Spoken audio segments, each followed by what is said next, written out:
जय हिंद, वंदे मातरम।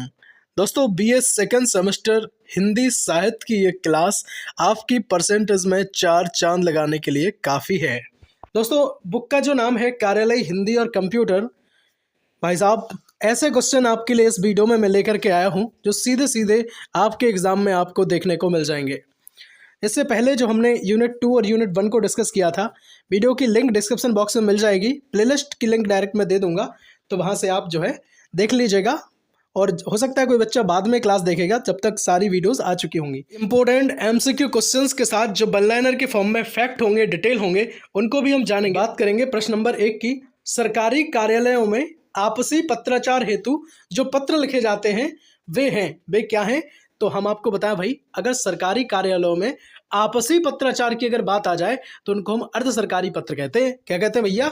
अर्ध सरकारी पत्र कहते हैं। अब आप कहेंगे सर पत्र से रिलेटेड हमें और जानकारी दे दो, तो भाई साहब देखिएगा पत्र जो है मुख्यतः दो प्रकार के होते हैं। कितने प्रकार के होते हैं? तो आप कहेंगे सर दो प्रकार के। कौन कौन? तो एक होता है औपचारिक पत्र, दूसरा होता है अनौपचारिक पत्र। एकदम आसान और सरल भाषा में, कुछ नहीं छूटेगा, बस ध्यान रखिएगा, आप सब पढ़ा देंगे।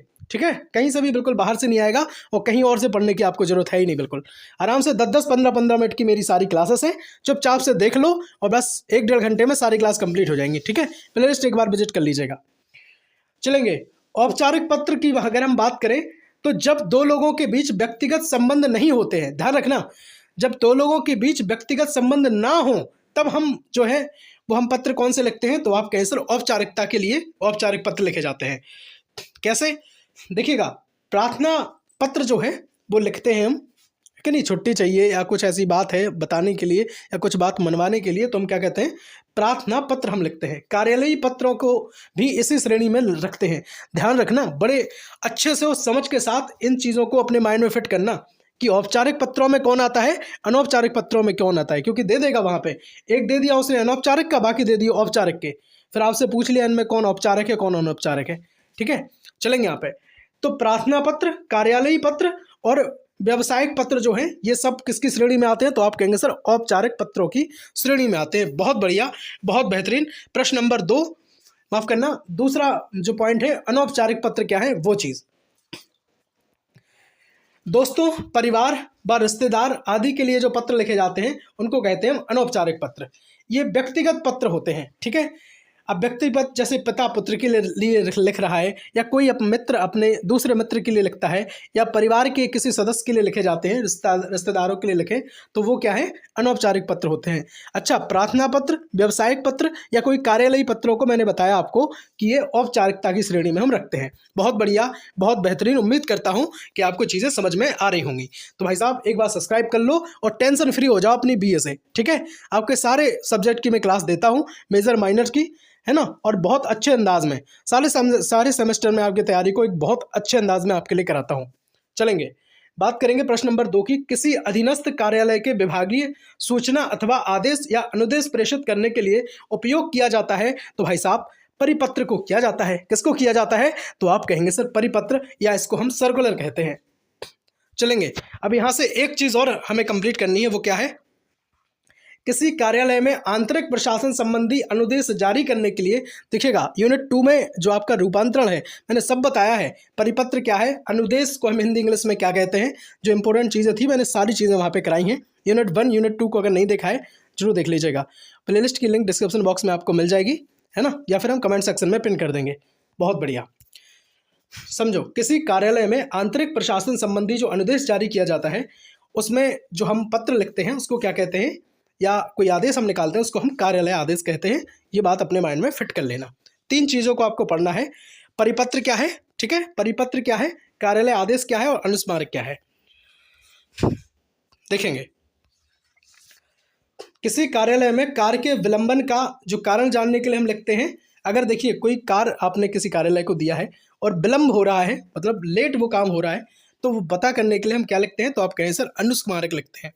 क्या लिखते हैं? अनुस्मारक लिखते हैं। बहुत बढ़िया। और यदि कोई पत्र सभी संबंध कार्यालयों को प्रेषित करने के लिए किया जाता है उसको हम परिपत्र कहते हैं। क्या कहते हैं? परिपत्र कहते हैं। ये सब आपको पता होना चाहिए। इन 4 क्वेश्चन में भाई साहब देख लीजिएगा, 1 या 2 क्वेश्चन आपको देखने को वहां मिलेंगे।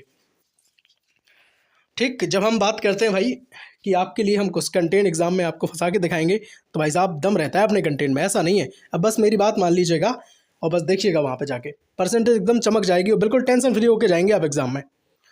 प्रश्न नंबर 3 की बात करेंगे, पत्र जिस व्यक्ति द्वारा लिखा जाता है उसे क्या कहते हैं? तो आप कहेंगे सर प्रेषित कहते हैं। क्या कहते हैं? प्रेषित कहते हैं। अच्छा, अब आप हमें एक बात बताओ, अब तो पत्राचार का जो है चलन एकदम खत्म हो चुका है, फ़ोन जब से आ गए, है ना। अब पत्र की क्या ही बात है, बाकी पत्र की पहले बहुत अच्छी भाषा होती थी, है ना, जब पत्र पहले चलते थे। अब तो बाकी जो सरकारी कामकाज में ऐसे प्रयुक्त किए जाते हैं पत्रों को, बाकी अब तो ईमेल वगैरह चलने लगे हैं, डायरेक्ट मैसेजेस हो जाते हैं, है ना। तो एक बात हमें बताओ कि जो पत्र जो है वो किसी को अगर भेजा जाए, ठीक है, जिसके पास वो प्राप्त हो रहा है, उसको हम क्या कहेंगे? बताओ जल्दी से कमेंट में। अगर किसी को पता हो तो जल्दी से कमेंट में बता दो। बाकी मैंने ये तो बता दी है बात कि पत्र जिस व्यक्ति द्वारा लिखा जाए उसको प्रेषित कहते हैं, और जिसको लिखा जाए उसको क्या कहते हैं? बताओ जल्दी से। आप सबके हम कमेंट पढ़ते हैं, और आप सब जो है अपना परिवार हो, BSc शुभम स्टडी प्लेटफॉर्म के हर से जुड़ा हर बच्चा जो है अपना परिवार है, और मैं सभी स्टूडेंट को जो है साथ लेकर के चलने की कोशिश करता हूं, है ना। इंस्टाग्राम परिवार से आप जुड़ जाएं, कोई भी बात है हम तक पहुंचानी है तो डायरेक्ट हमसे DM करके हमसे बात जो है वो कर सकते हैं आप। टेलीग्राम पर अगर आप जुड़ जाते हैं तो कोई भी पोस्ट शेयर आपको करनी होती है, कोई अपडेट देनी रहती है, नोट्स आपके साथ शेयर करने होते हैं, तो मैं टेलीग्राम के माध्यम से करता हूँ। तो इन सभी की लिंक जो है डिस्क्रिप्शन बॉक्स में आपको मिल जाएगी, जरूर जुड़ जाएं।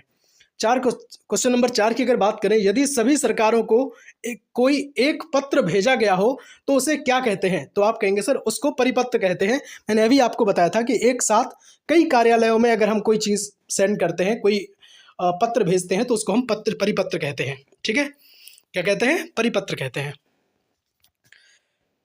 चलेंगे, अधिसूचना का प्रयोग किस क्षेत्र में नहीं किया जाता है? तो ये इसका नियम में, आदेश में, कर्तव्य में या अधिकार में? कर्तव्य में जो है अधिसूचना का प्रयोग नहीं करते हैं। बहुत बढ़िया। 6 नंबर प्रश्न है, पुत्र के द्वारा पिता को लिखा गया जो पत्र है वो क्या है? निजी पत्र है या सामाजिक पत्र है, आवेदन पत्र है या अर्ध शासकीय पत्र है? तो भाई साहब ये निजी पत्र होते हैं, ये अनौपचारिक पत्रों की श्रेणी में आते हैं, इन्हीं को हम व्यक्तिगत पत्र कहते हैं। मैंने सब आपको बता दिया है पहले से, देखिएगा ये अनौपचारिक पत्रों में आते हैं। बहुत बढ़िया। प्रश्न नंबर 7 की अगर बात करें, आपकी स्क्रीन पर रहेगा, पत्राचार का माध्यम है। तो भाई साहब पुलिसमैन, डाकिया, बढ़ई या टेलीफोन ऑपरेटर? बताओ भाई पत्राचार का माध्यम क्या है? पुलिसमैन जो है वो पत्र लाता है आपके घर, बढ़ई लाता है, डाकिया लाता है, या टेलीफोन का जो ऑपरेटर है वो आपके घर लाता है? इस क्वेश्चन का आंसर हमें कमेंट सेक्शन में चाहिए। आप सबसे, सबके कमेंट में पढ़ता हूँ बहुत अच्छे से। ठीक है, वीडियो पसंद आ रही हो ना यार, तो एक बार लाइक कर दो यार क्लास को, मुझे बहुत अच्छा लगेगा कि आप सब अगर लाइक करते हैं तो ऐसा मुझे लगता है कि मैं जो काम कर रहा हूँ कम से कम भाई लोगों को पसंद तो आ रहा है ना। ठीक है, चलो, दोस्त अगर परेशान हो रहे हो तो उन तक क्लास भेज दो, परेशान किसी को नहीं होने देना है। भारत सरकार के गृह मंत्रालय द्वारा उत्तर प्रदेश के मंत्रालय को लिखा गया जो पत्र है वो क्या है? तो भाई साहब शासकीय पत्र हो जाएगा, अर्ध शासकीय पत्र है, व्यावसायिक पत्र है, आवेदन पत्र है? तो आप कहें सर शासकीय पत्र होता है ना। शासकीय पत्र जो है गृह मंत्रालय या फिर बात करें तो किसी विभाग से प्रॉपर दूसरे विभाग तक लिखे जाते हैं, वो सब शासकीय पत्रों में आते हैं। ये क्या होते हैं? औपचारिक पत्र होते हैं। क्या होते हैं? औपचारिक। सरकारी पत्र जो है औपचारिक पत्रों के अंतर्गत आते हैं, सबको पता होगा। 9 नंबर का प्रश्न है, देख लो भैया आराम से। अगर आपके पास 10-10, 15-15 मिनट भी नहीं है तो भाई साहब रहने दो फिर, है ना। इतना टाइम आप निकालिए, बोर मत होइए, है ना, आराम से पानी आनी पियो और देखते चलो बस क्लास को। संकल्प का प्रशासन किस में किया जाता है? तो संकल्प के प्रशासन की अगर बात करें तो राजपत्र में जो है संकल्प का प्रकाशन जो है वो किया जाता है। ठीक बात, बहुत बढ़िया। अच्छा, एक चीज़ और समझेंगे, भारत के राजपत्र प्रकाशित की जाती हैं तो वो अधिसूचनाएं भारत के राजपत्र में प्रकाशित की जाती हैं, ये भी आप ध्यान रखिएगा। महोदय अथवा महोदया का प्रयोग परिपत्र में होता है। ठीक है, किस में होता है? परिपत्र में होता है। बहुत बढ़िया। अच्छा, पत्राचार जो है वो क्या है? सर्वाधिक प्राचीन शैली है, इस बात को भी याद रखेंगे। आपने सुना होगा जा कबूतर जा, है कि नहीं, वो उसमें लेटर ले जाता है, पत्र ले जाता है। बताओ सुना कि नहीं किसी ने? मुझे लगता है ऐसा तो कोई नहीं होगा जिसने सुना हो, है कि नहीं। चलेगा, खैर ये सब मजाक की बातें हैं। आज तो प्रेस ही एकमात्र रियासत है, ये कथन किसका है? तो ये ऑस्कर वाइल्ड साहब का कथन हो जाएगा कि आज तो प्रेस ही एकमात्र रियासत है। सबको याद रखना है, कोई बच्चा भूलेगा नहीं, है कि नहीं, भूलना नहीं है भाई। बिल्कुल लाइक जरूर कीजिएगा क्लास को, अगर अच्छा लग रहा हो, हेल्पफुल लग रहा हो तो। बात करेंगे प्रश्न नंबर 11 की, सुसंपादित समाचार पत्र उद्यान की भांति होता है। सुसंपादित समाचार पत्र जो है कैसा होता है? उद्यान, उद्यान अर्थात बगीचे की तरह होता है। तो ये केपी नारायण साहब का जो है कथन है, ध्यान रखेंगे। 12 नंबर प्रश्न आपकी डिस्प्ले पर रहेगा, इलेक्ट्रॉनिक मीडिया का अंग नहीं है कि नहीं? तो इलेक्ट्रॉनिक मीडिया क्या होती है? दूरभाष होती है, आकाशवाणी होती है, या फिर बात करें दूरदर्शन की होती है। कैलकुलेटर से आप कौन सी सूचनाएं लेते हो? बताओ, कैलकुलेटर से कोई सूचना मिलती है आपको? नहीं मिलती ना। अच्छा, सूचना का अर्थ होता है ऐसी कि कोई बाहर की जो खबरें हैं वो थोड़ी ना मिलती हैं, है ना। आप कोई बच्चा कहेगा कि लो भाई हमें हमें एडिशन मल्टीप्लिकेशन ये सब तो मिल जाता है ना वहाँ से। चलेंगे, बात करेंगे पत्रकारिता को लोकतंत्र का कौन सा स्तंभ कहते हैं? तो आप कहेंगे सर चौथा स्तंभ कहते हैं। बताओ, पता है कि नहीं? पत्रकारिता को लोकतंत्र का कौन सा स्तंभ? तो आप कहें सर चौथा स्तंभ कहते हैं। नेक्स्ट, एक चीज़ और फैक्ट के साथ याद रखेंगे, पत्रकारिता का जो प्रारंभ है शहरी क्षेत्र से हुआ। अगर एग्जाम में आ जाए कि कहाँ से हुआ, ग्रामीण से हुआ या शहरी से, तो आप कह देना सर शहरी क्षेत्रों से हुआ है। सामाजिक पत्रकारिता मनुष्य के सामाजिक व्यवहार पर दृष्टि डालती है। सही बात है भैया, किस पर डालती है? तो मनुष्य के सामाजिक व्यवहार पर दृष्टि डालती है। बहुत बढ़िया। पत्रकारिता को चौथी सत्ता कहा जाता है, वर्क ने। पत्रकारिता को चौथी सत्ता किसने कहा है ना? तो ये बर्क साहब ने कहा है, ध्यान रखेंगे। हमारे भाई जितने भी भाई बहन ये क्लास देख रहे हैं, सब्सक्राइब अगर नहीं किया है चैनल पर पहली बार है तो यार भाई कर दो, है ना, जुड़ जाओ और टेंशन फ्री हो जाओ अपनी BA BSc BCom से। ठीक, कोई भी कोर्स आप कर रहे हैं बिल्कुल टेंशन फ्री हो जाओ। भाई साहब मैं आपको बताऊं, मेरे पास कोई टीम नहीं है ना, सच बता रहा हूँ, अकेला बंदा हूँ, मैं ही पढ़ाता हूँ। सारे सब्जेक्ट को पूरा क्वालिटी कंटेंट लाने की कोशिश करता हूँ। और जिन बच्चों ने हमसे पहले पढ़ा होगा ना, जिनने हमसे पहले पढ़ा होगा उनको पता होगा कि भाई अपना जो कंटेंट है वो कैसा रहता है। एग्जाम में क्वेश्चन बताओ आते हैं या नहीं आते हैं, सबको पता है। चलिएगा, प्रश्न नंबर 13 की अगर बात करें तो आपकी स्क्रीन पर रहेगा, हेडलाइन का अर्थ है। तो मुख्य पृष्ठ की प्रथम पंक्ति जो है हेडलाइन का अर्थ हो जाएगा। समाचार वर्गीकरण की क्रिया को स्तंभ नियोजन कहते हैं। शीर्षक का अन्य नाम सुर्खी है। क्या है? शीर्षक का अन्य नाम सुर्खी। भाई शीर्षक का अन्य नाम हो जाएगा। भाई साहब कमेंट में बताओ यार एक बार की क्लास लगी कैसी है कि नहीं? बताओ जल्दी से। और बाकी नई क्लासेस जो जल्दी मिल जाएंगी आपको, और अगर बाद में आप क्लास देख रहे हैं तो तब तक सारी क्लास आ चुकी होंगी। तो एक बार प्लेलिस्ट आपको विजिट करना है। बाकी सारी क्लासेस को 10-10 15-15 मिनट की हैं, सब देख लें। और सभी सब्जेक्ट की अपने चैनल पर मिल जाएंगी, है ना। आपका कोई भी सब्जेक्ट हो देखिएगा, मोस्टली सब्जेक्ट का मैंने बनाया है, सारी क्लासेस बनाई है मैंने। और लाइक ज़रूर कर दो अगर लाइक नहीं किया है, गलत बात होगी अगर आप लाइक नहीं करेंगे तो, है ना। यूनिट 2 की मैं बात कर रहा हूँ, यूनिट 2 भी मैंने पढ़ा है, यूनिट 1 पढ़ा है, सारी क्लासेस को मैंने पढ़ाया है।